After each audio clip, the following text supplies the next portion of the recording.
Anda, saya, kita yang percaya Yesus menjadi milik Kristus, kita adalah umat dalam penggenapan. Nah, umat dalam penggenapan ini yang dikatakan lebih besar apanya? Hokinya, saudaraku, keberuntungannya, anugerahnya, kasih karunia-Nya. Kebaikan Tuhan yang kita terima jauh lebih besar daripada umat perjanjian lama. Shalom Bapak Ibu, saudara-saudari terkasih. Tidak bosan-bosannya kita belajar firman supaya makin bertambah-tambah hikmat rohani kita.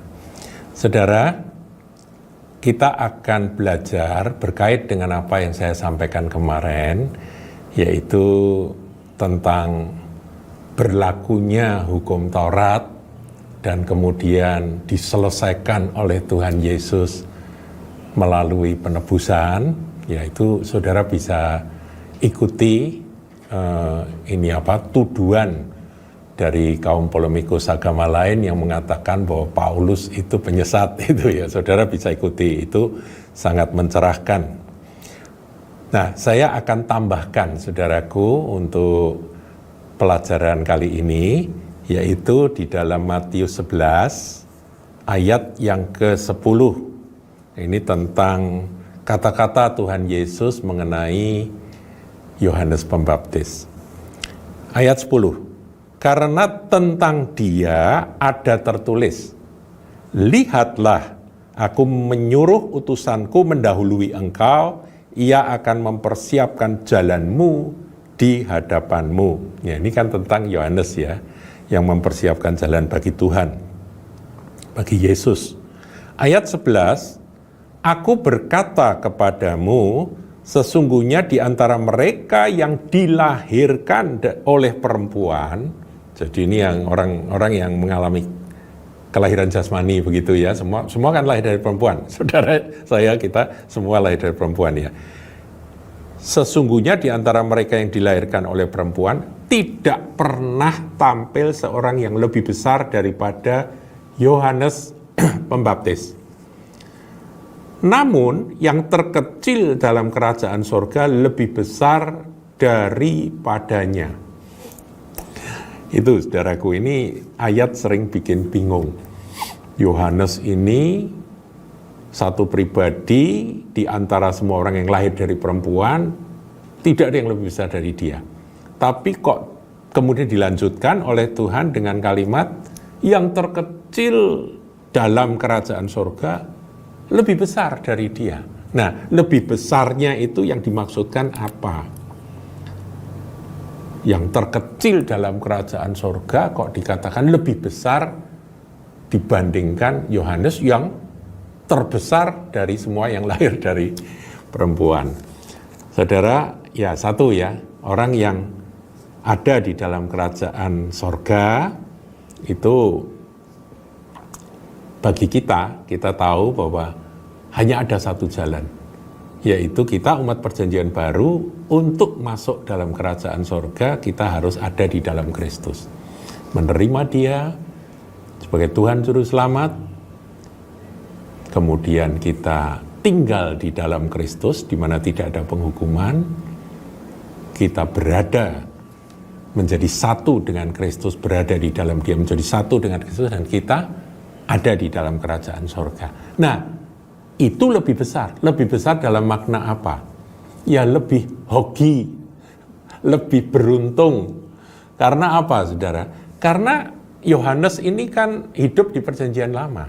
Meskipun dia di peralihan, di masa di mana dia sebentar lagi masa perjanjian lama itu selesai.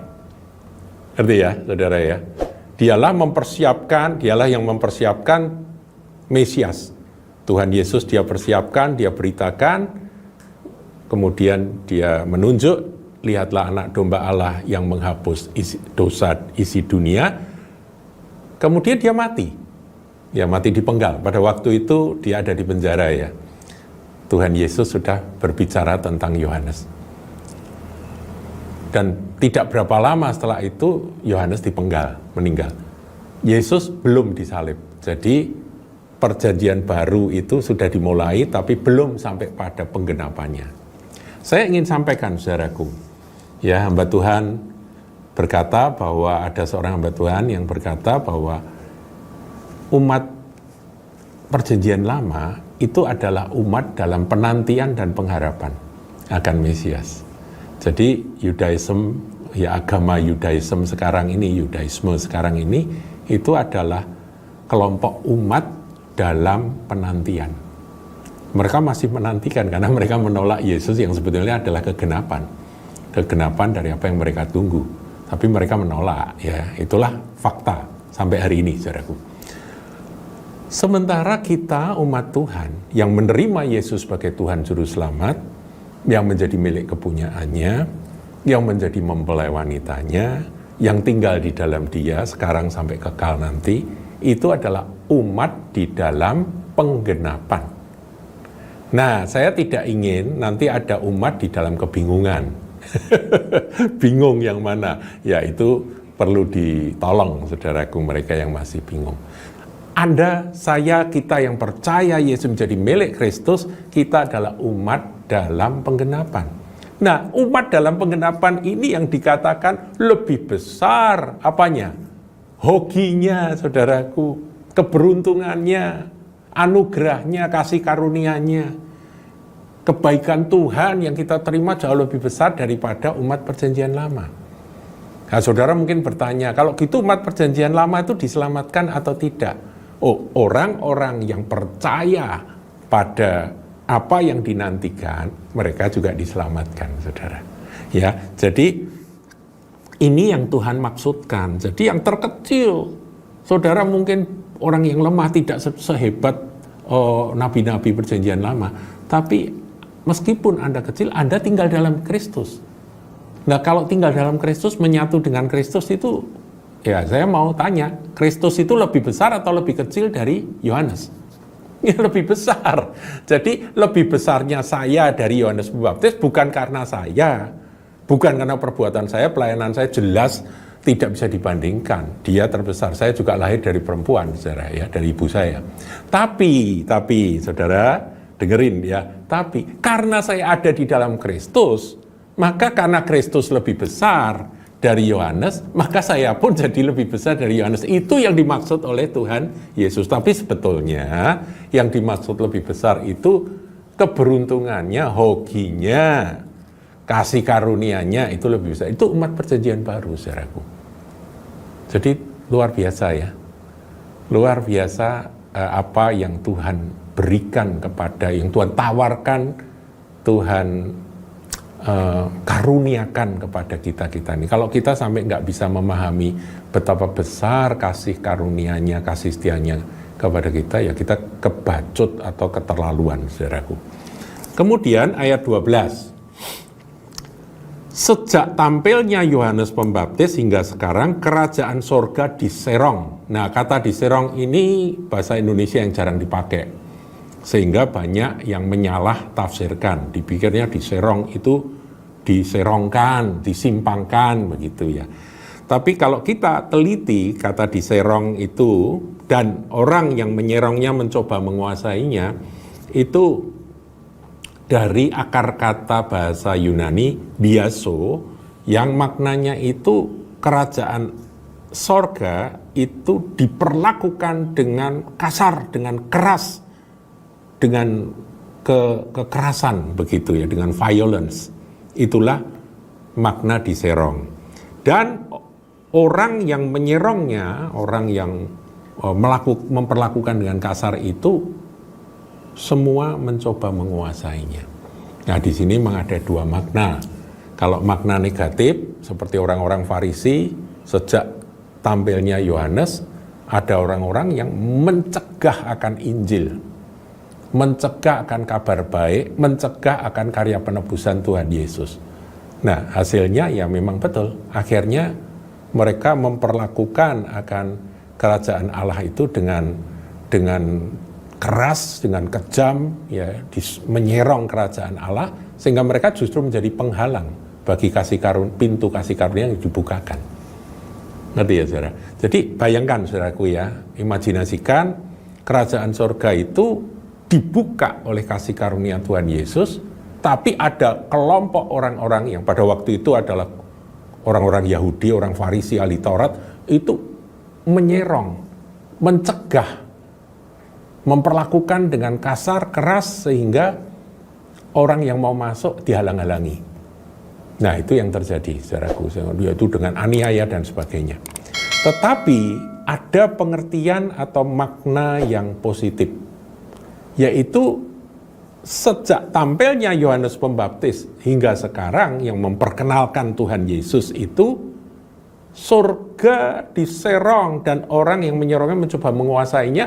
Ini makna positifnya, yaitu orang-orang yang tadinya itu sebenarnya tidak ada pengharapan untuk bisa masuk surga, mereka melihat pintu terbuka. Jadi saudara imajinasikan ada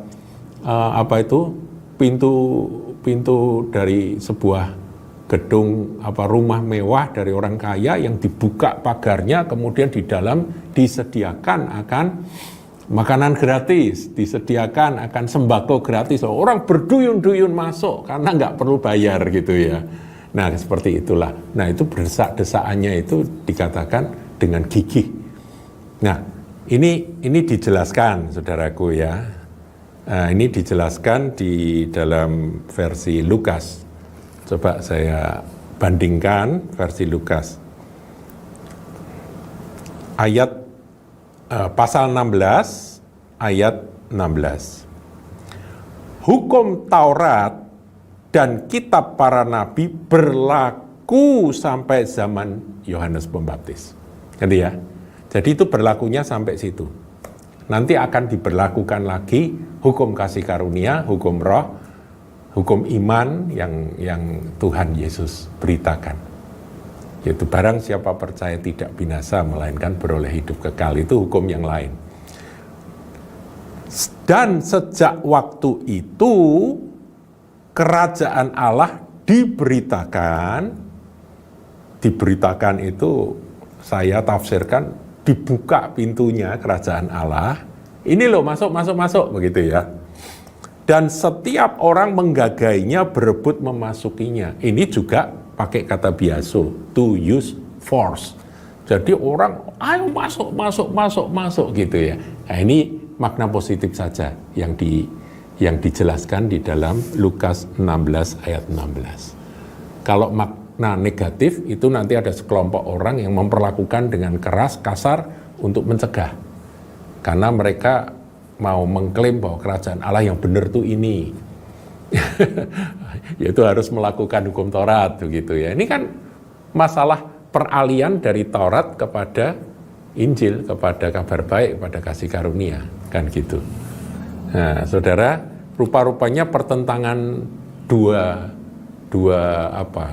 prinsip ini itu memang paling penting untuk kita pahami sebagai orang Kristen, sebab orang Kristen di Galatia itu dikecoh, saudara, sudah percaya Yesus, sudah percaya akan penebusan salib Kristus dan hidup dengan iman, dan mereka menerima roh yang memimpin mereka dalam kehidupan baru. Ketika mereka mendengar pengkhotbah palsu, pengajar palsu, penyunat palsu datang, mereka goyah dan mereka kembali kepada keyakinan bahwa hukum Taurat itulah yang menyelamatkan. Nah, itu bikin marah Rasul Paulus. Nah, saudara, saya akan akhiri dengan satu kalimat yang kita harus hafal, saudaraku ya. Injil Yohanes 1 ayat 17. Harus hafal, saudara ya. Nanti besok saya tes, saudara harus bisa mengucapkan akan ayat ini di luar kepala. Sebab hukum Taurat diberikan oleh Musa, tetapi kasih karunia dan kebenaran datang oleh Yesus Kristus. Jadi memang peraturan-peraturan hukum Taurat di zaman Perjanjian Lama diakhiri oleh Yohanes Pembaptis itu adalah pengajaran yang disampaikan melalui Musa. Ya, saudara yang belum mendengarkan tentang mengapa Rasul Paulus dianggap penyesat, saudara harus mengikuti akan pelajaran sebelumnya, yaitu apakah Paulus penyesat gitu ya. Nah kemudian ya karena dia membatalkan Taurat itu ya. Nah kemudian setelah Tuhan Yesus, zaman kasih karunia itu datang ketika Tuhan Yesus. Sang firman menjadi daging, kemudian dia melaksanakan akan karya penebusan. Berbahagialah saudara dan saya yang tidak goyah, bahwa kita adalah warga kerajaan sorga karena kita ada di dalam Kristus. Kita tinggal di dalam Kristus dan kita lebih besar. Dikatakan oleh Tuhan Yesus lebih besar dari Yohanes. Tanda kutip ya, lebih besarnya bukan lebih besar karyanya, pengorbanannya, usahanya. Enggak, bukan itu. Tapi lebih besar karena kita ada di dalam Kristus. Jadi ya kalau dalam Kristus kita nebeng Tuhan Yesusnya gitu ya. Jadi yang besar Yesusnya begitu loh saudara. Ya. Tuhan Yesus berkati. Jangan lupa like, comment, share, dan subscribe channel GKBK Hal Semarang.